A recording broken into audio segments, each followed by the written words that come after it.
Hello दोस्तों, तो हम स्वागत करते हैं अपने यूट्यूब चैनल प्रजापति स्टूडियो में। तो आप देख रहे हैं हमारे यूट्यूब चैनल प्रजापति स्टूडियो को। भाई लोग, एक भोजपुरी गायिका निशा उपाध्याय को लग गई है गोली। इसमें कितना सच्चाई है, आइए हम लोग जानते हैं।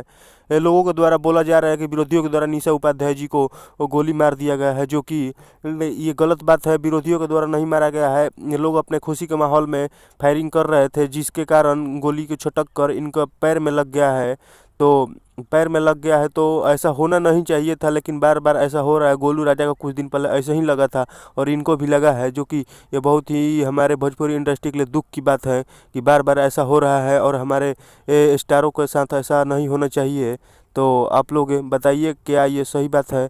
तो भाई लोग, चैनल पर आप पहली बार आए हैं तो कर लीजिए सब्सक्राइब और बेल आइकन को जरूर प्रेस कर दीजिएगा, ताकि भोजपुरी के सभी खबर हम इस तरह के लेकर आते रहते हैं, जिससे आपको मालूम चलते रहता है। तो भाई लोग, ये स्वस्थ हैं, अच्छी हैं और इनको पटना हॉस्पिटल में भर्ती किया गया है, जो कि लाइव भी आई थी और बताई थी कि सभी स्टार द्वारा मेरे पास कॉल किया गया है और हमारे हालचाल के बारे में जानकारी लिया गया है, जो कि हम अच्छे हैं। हमारे साइड में लगे ही गोली, ये जो कि विरोधियों के द्वारा नहीं मारा गया है, जो कि ये छटक कर लग गया है गलती से।